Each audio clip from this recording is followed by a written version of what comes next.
Mhm. Hi, everyone. Welcome to a special Friday, Halloween and Samhain, Oracle, astrology, kind of tuning into all of it session with Eileen Mello and me, Robin Finney. I am an Oracle intuitive and authenticity experience guide, and I pull Oracle cards normally with my clients and teach them how to use them to deepen their own spiritual practices and use them as a tool for accessing what they already know inside.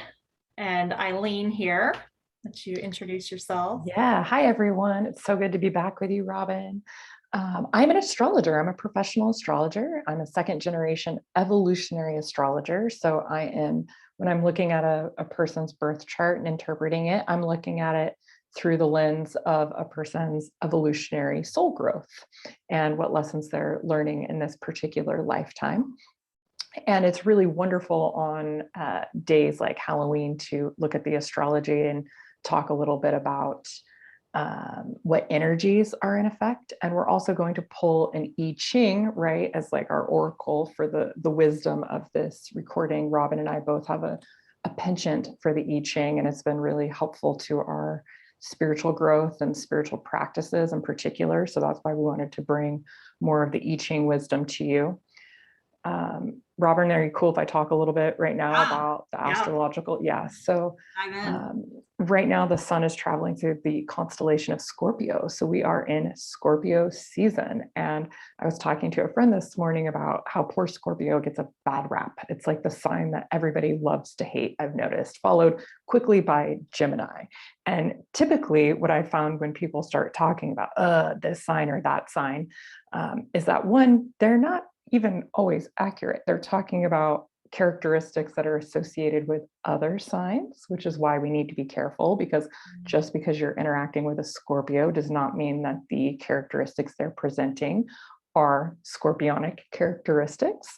And also, what most people don't realize is that we all have Scorpio energy in our chart somewhere. So some of us are expressing it more intensely than others. And I, for example, am not a Scorpio, but I have strong Scorpio energy in my chart. So even though I'm not a Scorpio, I actually present very scorpionic in moments, right? Which could be confusing to people. So astrology is very nuanced, but bringing up Scorpio because in this month that the sun is traveling through that constellation, we are looking more, the lens is turned inward. Whereas during Libra season, the last month, we were more concerned with our interpersonal relationships and looking externally outward at what was going on in our lives with relationships.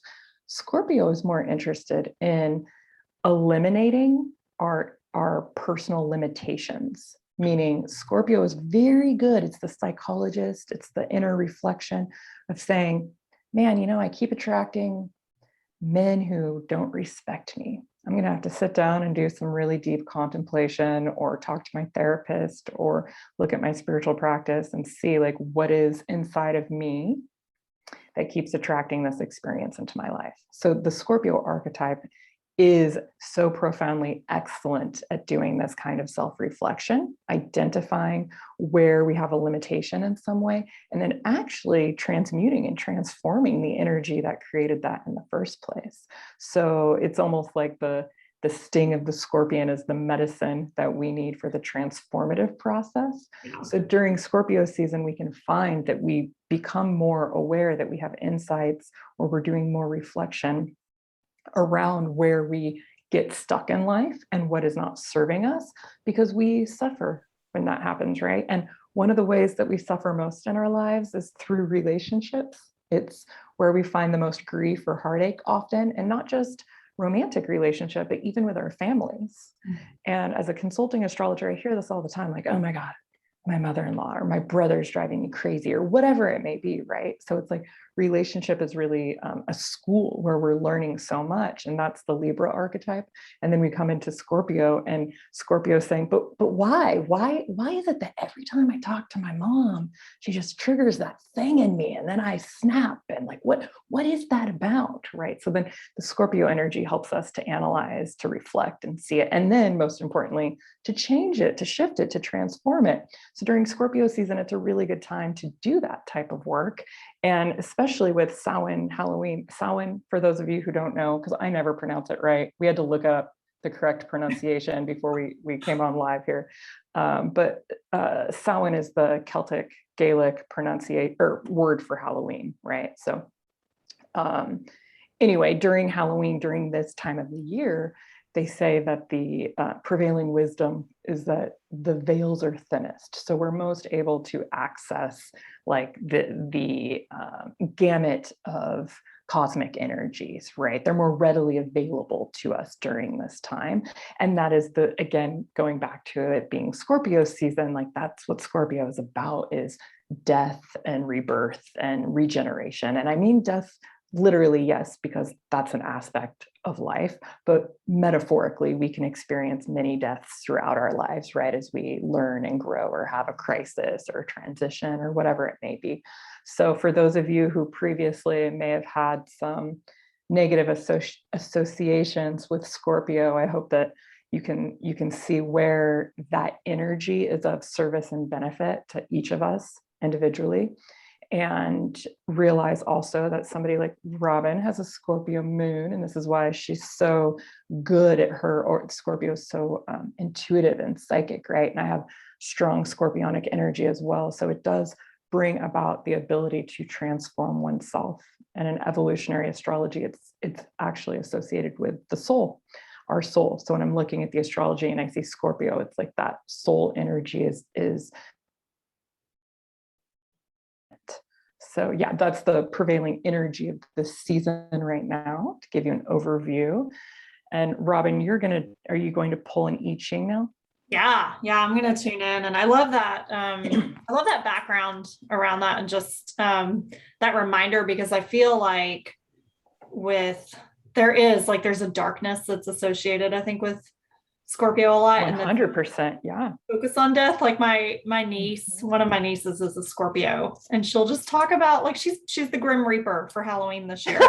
She really? And how old is she?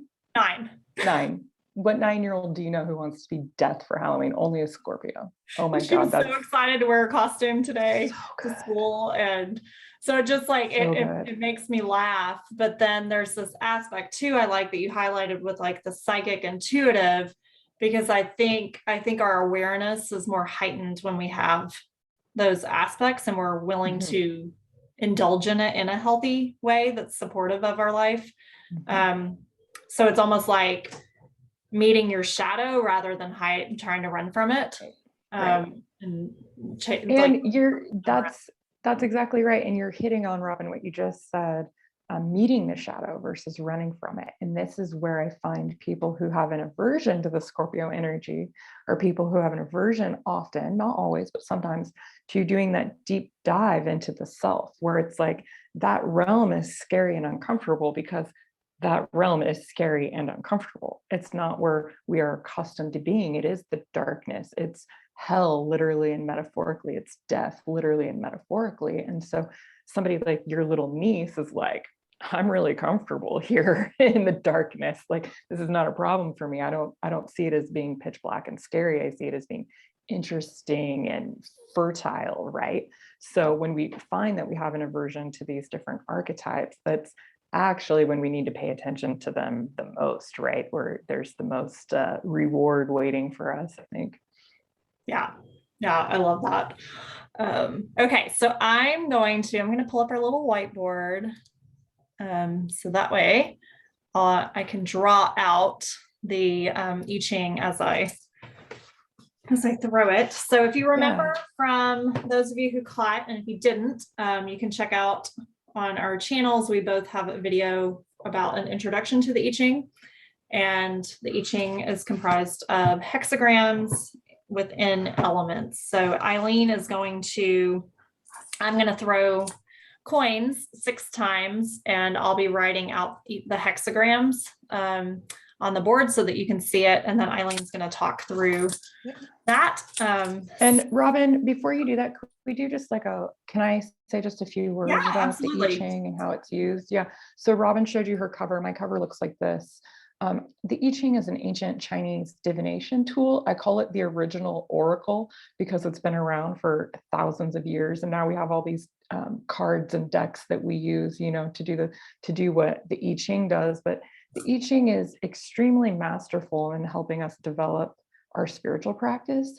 And so each, as Robin said, there's 64 different hexagrams, and so you come to the I Ching with not necessarily a question that's yes or no, but you're essentially asking for spiritual insight, spiritual clarity, spiritual guidance. And you throw 3 coins 6 different times. And Robin just laid out the line. So it's the first line, the second line, the third line, so forth. And then the way that you draw out the lines gives you a hexagram. And then, for example, I just happened to turn to this page. It's like if you were to get number, am I showing it? Can you see it?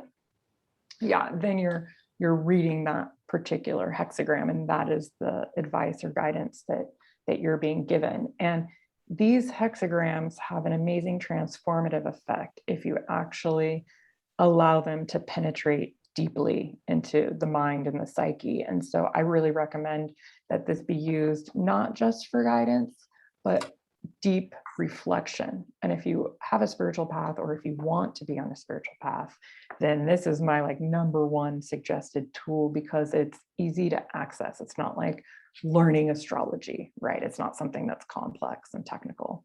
So Robin's going to, what we say, throw a hexagram that is just giving us insight and wisdom for how to navigate the present moment. Yeah. And I love that, since we talked about Scorpio and being about kind of reflection and that self-awareness in that way, then we'll use this guidance to support that. So Robin is now going to throw 3 coins the first time, and we'll see the coins. When you're throwing coins, you have a heads and a tails side to the coins, and the head side has a value of 3, and the tails has a value of 2, and so you're actually adding up the value. So Robin got a 7. So what did you get? I got two tails and a head. 2 tails and a head. So tails is 2, so she got 2 2s, so that's 4 plus 3 for the heads. So that's line 1. So she's throwing the 3 coins again for line 2. I got 3 tails, so tails are worth 2, so it's 6. So the way the I Ching is you have a solid line or broken line. So if you get an odd number, it's a solid line. If you get an even number, it's a broken line. So for number 6, you see that line is broken and 7 is solid. Very nice. You're getting all fancy with the whiteboard. I'm trying not to let my OCD get in the way. Okay, and now I got 2 heads and a tail, so 8. 6. 2 heads, value of 3. Yeah, very good.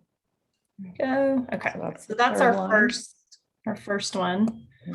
And this is what you would do at home. You sit down with a notepad or journal, and you throw your hexagram, and you're calculating. And you don't have to remember this from memory. There is a guide, of course, at the beginning of any I Ching. We recommend this one. It's an excellent translation, but there are many, so it's based on preference. Okay, so we'll start the second one now, and I got 2 heads and a tail again, so that's 8.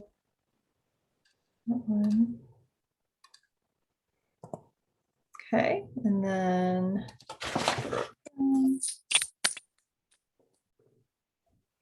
3 heads, so that is a 9. 9. So solid. Because again, when you get an odd number, you are drawing a solid line, and even numbers are broken lines. And Robin, while you throw that third one, I'm going to explain what changing lines are. So there's this final aspect to a hexagram, which is called changing lines. And changing lines are always lines that have the value of 6 or have the value of 9. So for that 5th line that Robin just pulled, and actually, Robin, would it be possible to actually like delete the line numbers? I'm just afraid now that it would be confusing. Do you know what I mean? Like on the left column of numbers, now that everybody should understand what's happening here. Yeah, there we go. So the value of 6 and the value of 9 are what we call changing lines. So we actually do have 2 changing lines, and a changing line quite literally means that the line changes. So this is the first hexagram that Robin's thrown, but because there's 2 changing lines, we actually have 2 hexagrams. So the I Ching is giving us 2 different hexagrams to derive wisdom from, not just one. So yeah, very good. Thanks, Robin. And then she'll draw that second hexagram with the line changed. So the bottom 3 lines that she drew, that actually represents the element thunder in the I Ching. But when she changes that 6, it will change from thunder to the element lake. So it's intriguing how this all works. It's very complex. You'll get used to it. I don't mean to make it overwhelming. I'm simply trying to explain for those of you who do feel a resonance with the I Ching. It's nice to see a visual.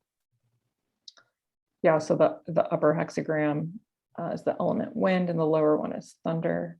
Yeah, that's a good one, wind over thunder. So that's 42.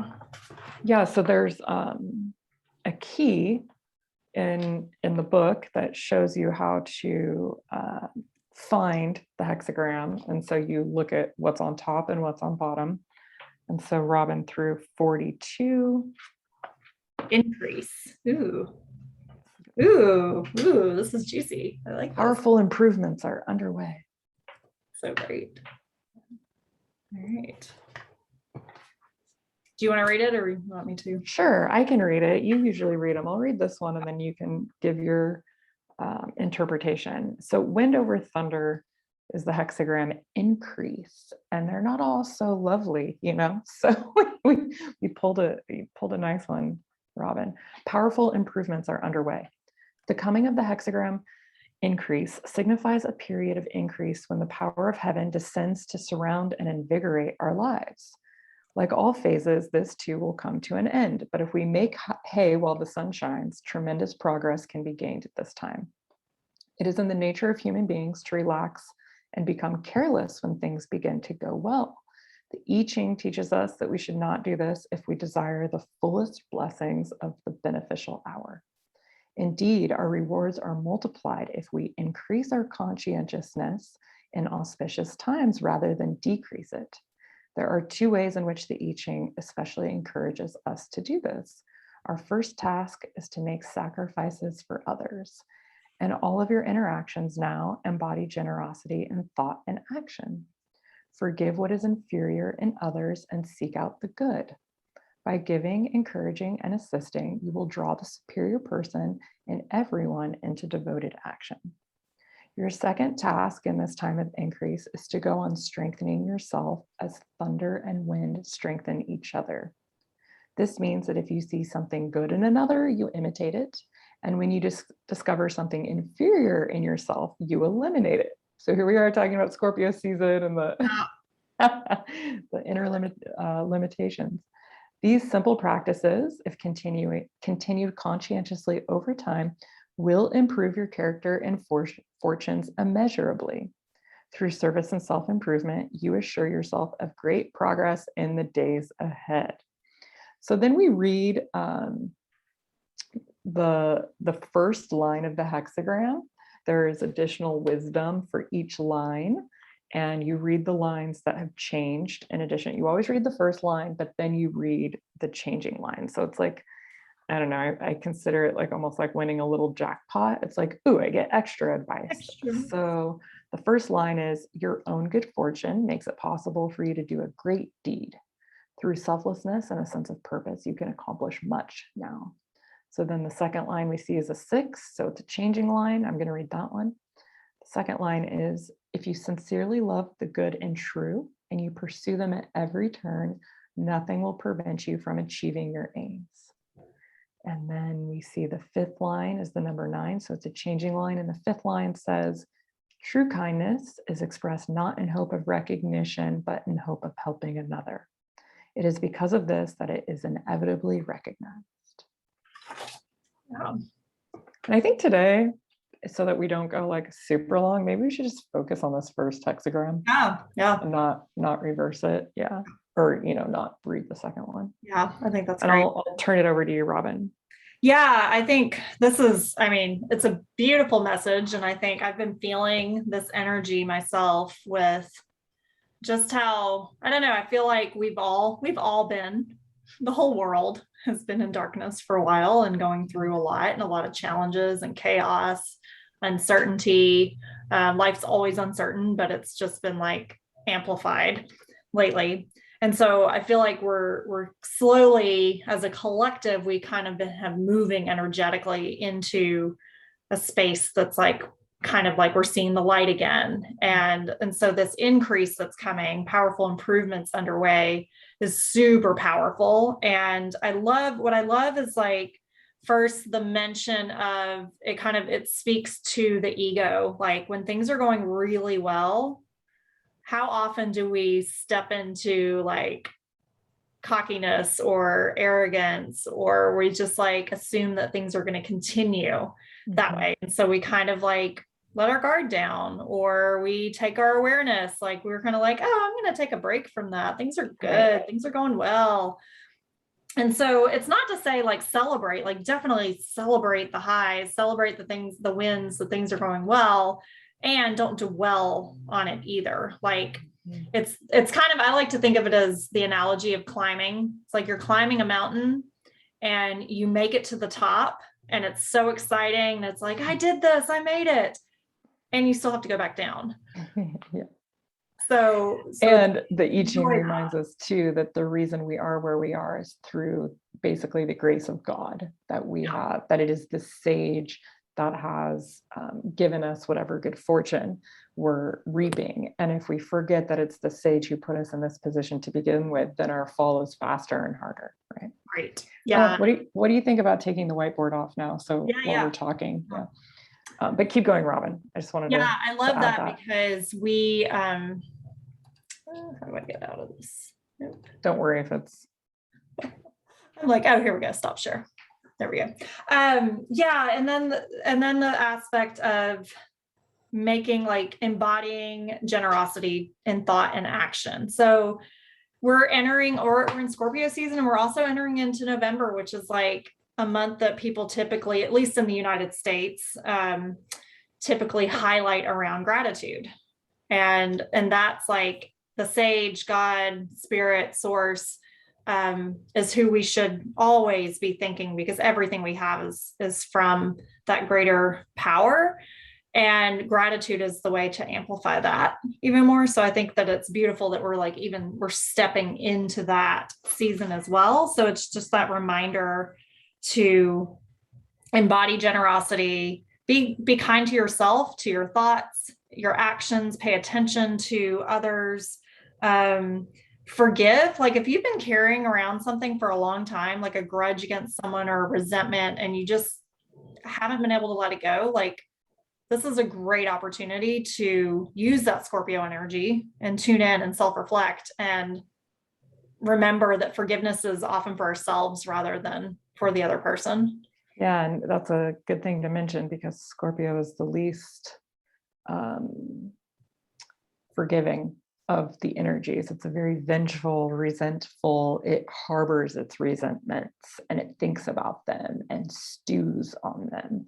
And this is an element of the human psyche, right? Some of us are able to move on more quickly than others. And if we feel we've been betrayed in some way, then some of us have a stronger reaction to that, right? And so Scorpio speaks to that need in humans, which we all have in various degrees, for vengeance or justice, right? And so during Scorpio season, we can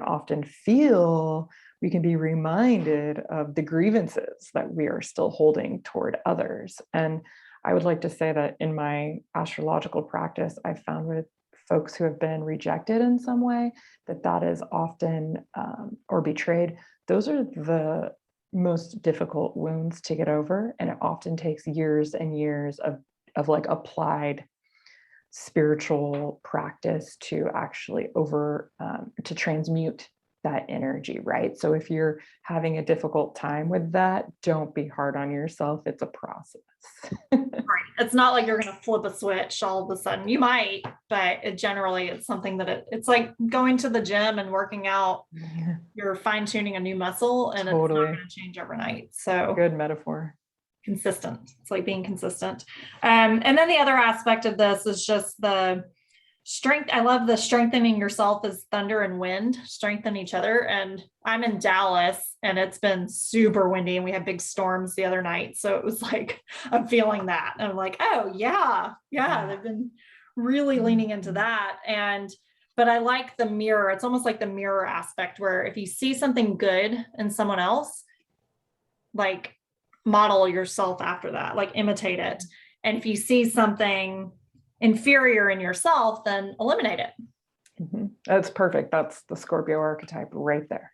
I love that. Yeah. And how do you go about eliminating her, right? Like I have a very close friend who has expressed extreme frustration on multiple times because she's aware of certain things that are bringing discomfort, if not outright suffering into her lives based on particular thought processes, and she can't shift it. It's like either she can't shift it because she hasn't found the inner resources or she hasn't found the right tool to assist her in shifting it yet, or because she, frankly, as Robin, you and I were talking about yesterday, she doesn't have the luxury of time to sit and reflect on it and to do that work. So Robin and I were talking about that it's a privilege to have a spiritual practice. Like those of us who have the time and the energy to sit and self-reflect, like that is not a possibility for a lot of people around the world to do this work. So even just having the gratitude that you can identify what's going on that might be creating hiccups in your life, right? But also trusting that there is the right time for shedding these behaviors. And so sometimes identifying them, we're going to identify it and then carry it around for a while. So when the I Ching talks about eliminating it, obviously we want to eliminate those things that are not self-serving, but or even in service to others, but we have to identify it first. And right. That's the biggest challenge, is even just recognizing what is it? What is this compulsion or this behavior or this thought that's creating all of these other things? And so I just, again, in the spirit of being gentle, it's like just the recognition of a dynamic is huge and is to be celebrated because you're no longer unconscious. It's not driving you subconsciously, right? Yeah. And I think that's a beautiful reminder that if you're not in a space where your mind is just so cluttered, your world is cluttered, you have so much going on, this is a beautiful opportunity to ask for guidance and like ask God, ask spirit to chime in and show you.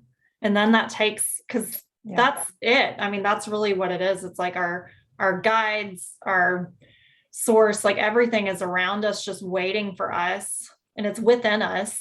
And so it's like, it helps open that window to access it. So we think we have to do everything on our own, and we don't. All you have to do is ask and then surrender and let it go. Yeah. Sounds simple, right? The best prayer I've ever heard was from one of my spiritual teachers years ago. I no longer follow his teachings, but he was very pivotal in my life for a few years. He is a Brazilian man. His name is Sri Prem Baba, and his guru is Indian. And so he spends half the year in India and half the year in Brazil. And he says that literally, no matter what it is that you're struggling with, all you have to do is say the prayer, God, show me what I cannot see. And if you say it with sincerity, then life will reveal to you what it is, the source of the problem or whatever, show me what I cannot see. Show me how best to communicate with this person. Show me what it is that's driving this behavior, whatever it is. And if you say this prayer and within, a few weeks or a month, you still don't have the answer, then it's indicative of actually you don't want to see, there's something blocking. And then at which point you say, show me what's blocking me, right? So, and I have found, I've been doing this for 10 years now. It's uncanny. I sometimes forget to do it. And then Robin or someone will remind me, like, do that prayer. And it's like, oh, it's mind blowing every single time. Like within days, you get that insight. Yeah. So Yeah, and I think that goes to we're so often we're afraid. It's like I have on my desk that freedom follows truth.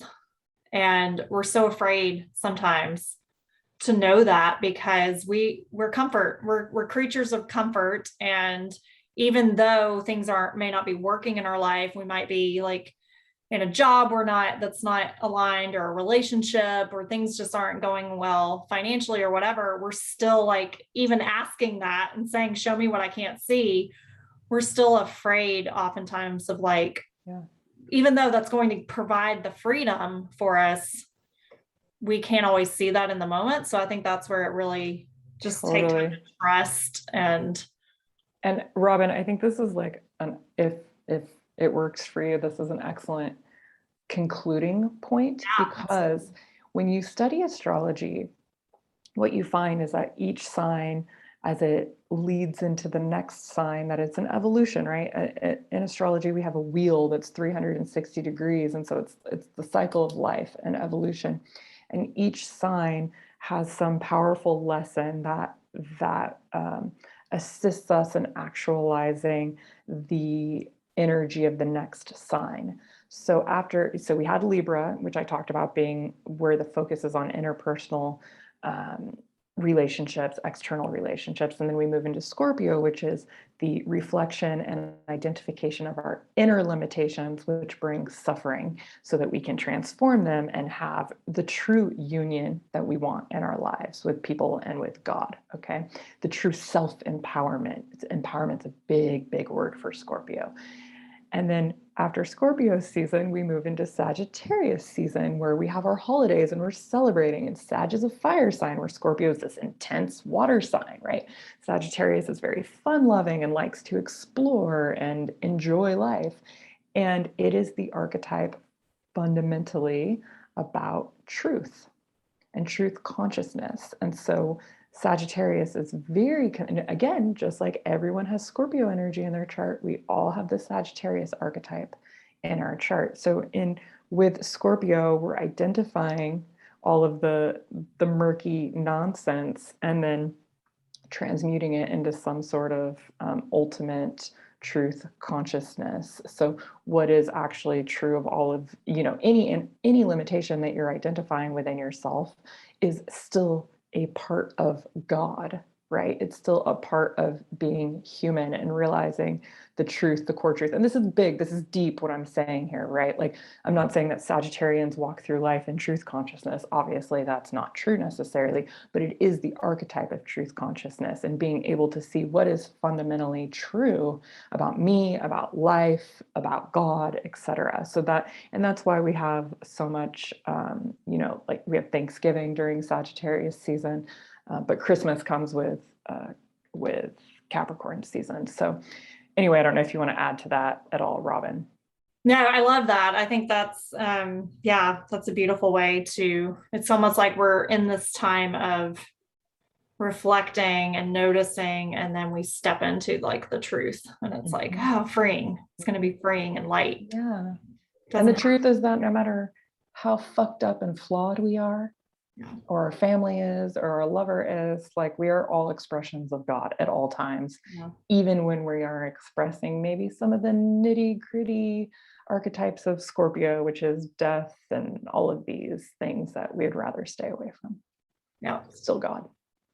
Still all of it. And it's all supporting us. It's working for us and not against us. And I think remembering that. So, all right. Well, this was really great. I hope that everyone found value in this conversation, and we would really love to hear chime in the comments. subscribe to our channels, and let us know how this is showing up for you and how this week's message of increase speaks to you, and also what you're noticing right now with Scorpio season. Comment. Thank you. Thank you. Bye, guys. Have a beautiful day. Ciao.